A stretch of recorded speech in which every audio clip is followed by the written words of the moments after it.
The vessel hung in orbit above the blue planet, cloaked against detection by machines that barely understood their own atmosphere. Inside the ship, corridors hummed with a frequency tuned to calm the mind, though Liara found it more irritating than soothing. She was pacing again, her long ears twitching whenever a bulkhead hissed too loudly.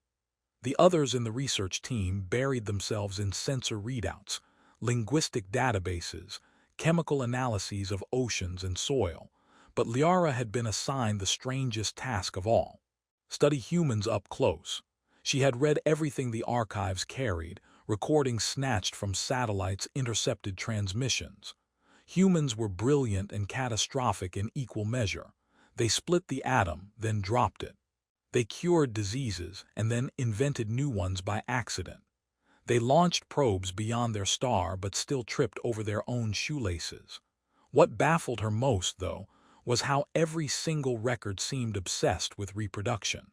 Entire channels of visual entertainment devoted to it. Music endlessly circling the subject.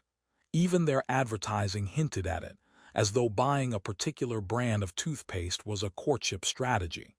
Liara had once interrupted a senior researcher's lecture to ask why humans didn't simply replicate by cellular budding like sensible life forms. The researcher had cleared his throat and muttered something about biological diversity before changing the subject. That was when she decided she would investigate it herself. It wasn't just science, it was now personal curiosity. On the observation deck, she leaned against the glass and stared at the swirl of clouds beneath. Somewhere down there, billions of humans were tripping over their courtship rituals. Somewhere, perhaps, was the answer to why they did what they did.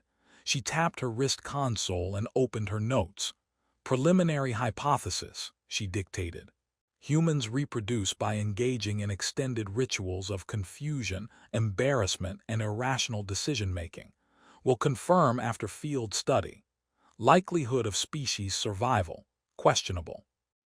Her commander, Varen, strode into the deck, ears angled in the stiff, disapproving tilt that meant he was about to ruin her evening. Liara, your request for field deployment has been approved. He handed her a crystalline data key. But this is reconnaissance only, minimal contact, blend in, no experiments. She smiled innocently. Of course, Commander, absolutely no experiments, just blending. Varen narrowed his eyes. Your definition of blending is setting half the galley on fire because you wanted to cook like a human. Do not improvise. She waved him off, already imagining the adventure. How hard can it be to blend in with a species that puts socks on their hands when it's cold? Feet, Liara, they put socks on their feet. That makes no sense whatsoever. Her arrival on Earth was less than graceful. The disguise generator cloaked her elongated ears well enough, though the first thing she did after materializing in an alley was smack her head against a fire escape. She made a note of it. Humans appear to build dangerous metal ladders on the outsides of their dwellings, purpose unclear, possibly a mating display. She wandered into the streets of the small coastal town, blending as best she could by imitating the stride of passers-by. This turned into a strange half-waddle, half-march that drew stares, but she assumed that meant she was doing it correctly. A group of teenagers laughed, and she dutifully recorded in her log. Humans emit laughter when they see successful mimicry. Validation ritual noted. Her first direct encounter occurred in a cluttered bookstore that smelled of old paper and burnt coffee. She had entered believing it was a temple. The shelves looked suspiciously like shrines, with offerings of bound leaves. Behind the counter was a human male bent over a toaster, poking at it with a screwdriver while muttering under his breath. Liara watched for a moment before announcing, "Your ritual device is malfunctioning. Should I summon an engineer?" The man startled, dropping the screwdriver and nearly the toaster. He looked up, blinking behind crooked glasses. It's just a toaster. And I am the engineer, sort of." She tilted her head. "You dismantle your food-generating altars with such casual ease. Fascinating. Is this part of reproduction?" He choked on nothing, coughed, and said, What? No, it's just breakfast. Who are you? She straightened, practicing the human smile she'd rehearsed. It came out more like a grimace. My designation is Liara. I am studying your socks. And other customs. The man stared. Right, okay, I'm Daniel, I work here, and you study socks. Yes, and I must ask, are jeans a form of leg prison? You willingly confine your limbs. Daniel let out a laugh, quick and startled. I guess that's one way to put it. Look, do you need help with something? You seem kind of lost. Not lost, gathering data. She leaned closer. Tell me, Daniel. When a male presents a flower to a female, is that intended as a direct trigger for reproduction? Does it release spores or pheromones? He blinked at her, then laughed again, a helpless sound. Wow, you're really something. No, flowers are just a nice gesture, a symbol. A symbol, she repeated, scribbling on her wrist console. Your reproductive process is endlessly complicated. Do you also exchange fruit baskets as part of it? Daniel grinned despite himself. Only on very romantic occasions. Liara's ears twitched beneath her disguise. She filed the phrase away. Very romantic occasions. She would have to investigate further. For now, she was content that her mission had begun. One human, one conversation, and already more mysteries than she had anticipated. And if she had made him laugh twice in 5 minutes, perhaps she was blending better than she thought. Daniel had not planned on spending his afternoon explaining flowers, socks, and the non-existence of fruit basket-based mating rituals to a strange woman who spoke like a malfunctioning encyclopedia. Yet here he was, sitting across from Liara at a cafe table, wondering if he should be calling the police, a linguistics department, or maybe just ordering another coffee to steady his nerves. Liara, meanwhile, was deeply focused on the sugar packets. She was stacking them into precise pyramids and murmuring into her wrist console, which Daniel assumed was just an odd-looking smartwatch. Humans appear to utilize small packets of crystallized energy as a form of table decoration. Potentially ritualistic. Must confirm. He couldn't help but laugh. It's sugar, you put it in your coffee. She paused mid-stack. You consume crystallized energy. That explains your erratic behavior patterns. Daniel raised an eyebrow. Erratic. Yes. Your species demonstrates rapid fluctuations of mood, poor impulse control, and a disturbing fondness for combustion engines. I hypothesize this is linked directly to overconsumption of sugar. She scribbled notes. Tragic but fascinating. Daniel sipped his drink, deciding she was either the most committed performance artist he'd ever met, or something else entirely. He wasn't sure he wanted to finish that thought. So, he said cautiously, what exactly are you doing here? You just studying people? Yes, your socks, your rituals, your methods of reproduction. He almost spit his coffee across the table. Right, that's specific. Liara leaned closer, lowering her voice as if confiding a state secret. Your films are filled with reproduction rituals, yet none explain the mechanics. In one, a man declared love by standing in the rain holding a placard. In another, a woman fainted when handed jewelry. Are these reliable instructional recordings, or are they exaggerated? Daniel pressed his palm to his face. You've been watching rom-coms, haven't you? Rom-coms. She tested the word like a scientist poking a new element. Yes, romantic comedies. My data suggests they are government-issued educational material. Are they not? He shook his head, laughing despite himself. Not even close. They're entertainment. Half the stuff in them doesn't happen in real life. Liara frowned. So standing in the rain while holding placards will not guarantee successful reproduction. Definitely not. She looked disappointed. That explains why the man across the street yesterday received only strange looks when he did it. I assumed he was initiating courtship. He was likely advertising something instead. Daniel snorted. That was a realtor, he was selling houses. Ah, she logged it gravely. Courtship and real estate are separate processes, important distinction. The waitress arrived with their sandwiches, setting down plates. Liara immediately dissected hers with clinical precision, peeling back layers of bread and lettuce as though about to perform surgery. Remarkable, multiple species combined into one consumable. Is this symbolic of human polyspecies alliances? It's a BLT, Daniel said. Bacon, lettuce, tomato. People eat them because they taste good. Liara studied the sandwich solemnly. You destroy 3 life forms for sustenance and name the remains with an acronym. Cold, efficient, admirable. Daniel had to bite his tongue to stop from laughing so hard he'd choke. Later, they wandered through the town together, Liara trailing him with a curious intensity that felt equal parts endearing and unnerving. Every object they passed became an experiment. She poked at a vending machine, convinced it was a form of gambling altar. She interrogated a jogger about whether ritualistic sweating increased one's reproductive chances. She nearly dismantled a parking meter before Daniel dragged her away. Liara, he said finally, do you ever relax, just not analyze everything? She blinked, relax meaning what? You know, stop working, just enjoy things. Her brow furrowed. Enjoyment is not scientifically measurable. Daniel grinned. Sure it is, smiling, laughing, feeling good, like when you made that flower joke earlier. She tilted her head. I made a joke. Yes, about flowers releasing spores. That was funny. Liara looked thoughtful. Interesting. I may have accidentally achieved humor, must document this anomaly. He shook his head, chuckling. You're impossible. Incorrect. I'm entirely possible. You are speaking with me right now. Daniel laughed again, louder this time. Okay, you've got me there. That night back aboard her vessel, Liara recorded her findings with unusual energy. Subject Daniel demonstrates resilience to interrogation and capacity for laughter despite absurd questioning. He is useful as both research subject and cultural interpreter.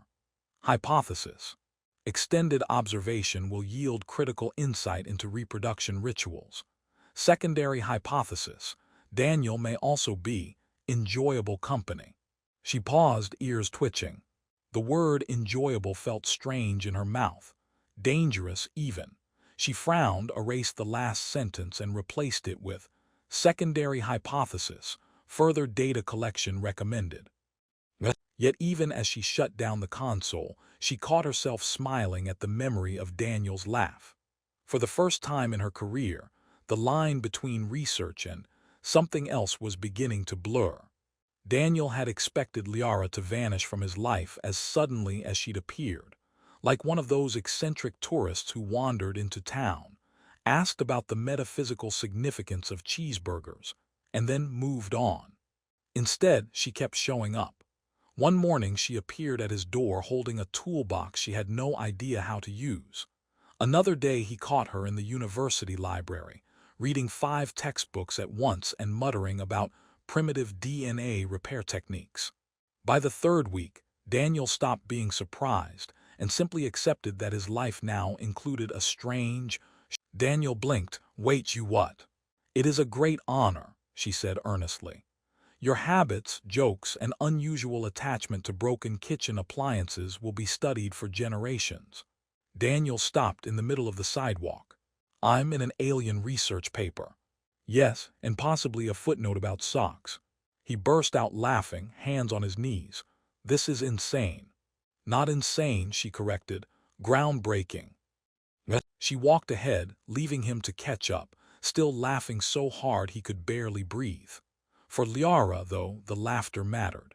It meant something her notes could not capture. It meant she was learning more than data. She was learning Daniel himself. And that, though she would never admit it to her commander, felt far more important than science. Daniel woke to the sound of someone dismantling his microwave. He stumbled into the kitchen, half asleep, to find Liara crouched on the floor, surrounded by screws, wires, and what looked suspiciously like glowing shards of technology that definitely hadn't come from Earth. What are you doing? He demanded. She didn't even glance up. I am attempting to determine whether this primitive heating device can be retrofitted into a subspace transmitter. So far the results are disappointing. Daniel rubbed his eyes. It's supposed to heat soup, not contact starships. Liara sniffed. And yet it barely accomplishes that. Your food remains cold in the center and scalding at the edges, clearly a flawed design. In my world, such an engineer would be exiled. Daniel grabbed a spoon from the counter. Yeah, well, on Earth we just curse at it and buy pizza instead. She froze, ears twitching. Pizza, yes, I require further study of this pizza. That afternoon she dragged him into town under the pretense of cultural observation, but clearly only wanted an excuse to order the largest pizza available. When the server asked if they wanted extra cheese, Liara leaned forward seriously. Cheese is an essential nutrient for successful reproduction, is it not? Daniel almost fell out of his chair. No, it's just cheese. The server gave him a confused look, but Liara nodded sagely and jotted notes on her console. Fascinating. I will consume maximum cheese to enhance reproductive viability. Daniel muttered into his drink. You're going to give yourself indigestion, that's all. She pointed her fork at him. Indigestion may be a required phase of courtship. Do not dismiss it so lightly. Back aboard her vessel later that night, Liara stood before her commander's holographic projection. Varen's expression was carved from disapproval. You were seen again. Your disguise protocols are inconsistent. Explain. I was blending, Liara said innocently. Varen's ears angled sharply. Blending does not involve interrogating bartenders about their reproductive schedules. Humans are starting to notice. She crossed her arms. They already notice each other. They stare constantly. It is part of their ritual. Liara, his voice carried warning. You were assigned to observe, not entangle. Her throat tightened. Entangle, I am simply conducting research. Varen leaned closer, his holographic form flickering. Then keep it research. One more infraction and I will recall you. The transmission ended, leaving her alone with the hum of the ship. For a long moment she stared at the dark screen, her jaw set. Then she whispered to herself, just research. Yes, nothing more. But when she thought of Daniel laughing until he couldn't breathe, or carefully explaining that sandwiches weren't symbols of polyspecies alliances, she knew her commander was wrong. It wasn't just research anymore. The next day, Daniel invited her to a university lecture, hoping exposure to actual human academics might broaden her understanding. The plan backfired immediately. The professor was mid-sentence about Darwinian adaptation when Liara's hand shot into the air. Yes, the professor asked. She stood with perfect confidence. Excuse me. I have thoroughly reviewed your theory, and I must question why you persist in calling it evolution when it is clearly inefficient improvisation. Your species has had millions of years, yet you remain fragile, clumsy, and unable to metabolize lactose beyond infancy. That is not evolution, that is cosmic comedy. The room erupted in laughter. The professor blinked, unsure whether to be insulted or impressed. Daniel slid lower in his seat, face burning. Afterward, as they left the hall, he muttered, You can't just stand up in class and tell people they're a cosmic joke. Why not? It is accurate. Because they'll think you're nuts. She tilted her head. They already laughed. Laughter is positive reinforcement. I am blending perfectly. Daniel groaned. You're going to get me banned from campus. That night, over leftover pizza, she asked another question that made him choke on his drink. Daniel, I require clarification. If reproduction is improvisational jazz, as you said, how do humans know when the performance is complete? He coughed hard. Liara, do you simply applaud? Daniel dropped his head into his hands, shoulders shaking with laughter. Oh my God. She frowned, genuinely perplexed. You are laughing again. This is not a joke. I need precision for my report. Trust me, he said between laughs, you'll know. She narrowed her eyes, studying him intently, and for a moment the air between them shifted. The humor lingered, but underneath it something warmer hummed.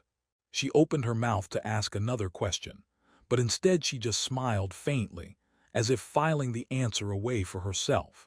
Back on her ship, She recorded her nightly report. Subject Daniel continues to provide insight into human behavior. Unexpected side effect, increased laughter, possible chemical response triggered by companionship. Further study required. Hypothesis. Humans may bond not through rituals alone, but through joy shared in confusion. She hesitated, fingers hovering over the console, then added softly, secondary hypothesis. I am beginning to prefer confusion when it is with him. Daniel was halfway through burning another batch of toast when Liara appeared in his kitchen doorway, ears twitching beneath her imperfect disguise. She held herself with unusual stiffness, and he knew before she spoke that something was wrong. "My commander has ordered my return," she said quietly. The toaster groaned and gave up a puff of smoke. Daniel unplugged it and muttered, "Figures. The one person who makes sense of my life turns out to be a runaway alien scientist with a curfew." Liara tried to smile, but it faltered. "I was instructed to erase all records, including you." He looked up sharply. "Erase me?" "From my memory logs," she clarified quickly. "Not physically. I am not authorized to disintegrate you." Daniel let out a short laugh despite the weight in his chest. "Good. I was starting to worry." She stepped closer, lowering her voice. "Daniel, I should leave without hesitation. It is what is expected, yet I do not wish to." He folded his arms, forcing a grin. "Well, if your people are going to ground you, tell them you got stuck in traffic. Space traffic. Black holes are murder this time of year." Her laugh came out shaky, but it was real. That night they sat on the rooftop where she'd once calibrated pigeon-shaped atmospheric anomalies. The stars shimmered above, her ship hidden somewhere among them. "Do you regret it?" Daniel asked. "Coming down here, getting involved?" Liara considered, then shook her head. "No. At first you were only a subject, a source of data. But your laughter, your confusion, even your broken appliances, they became more valuable than all my research." He grinned. "So I'm officially more interesting than socks." "Far more," she said solemnly. Then after a beat, "Those socks are still fascinating." They laughed together, and for a moment the threat of departure felt distant. The next morning Varen's hologram appeared in her quarters, ears angled like blades. "Liara, your failure to return is a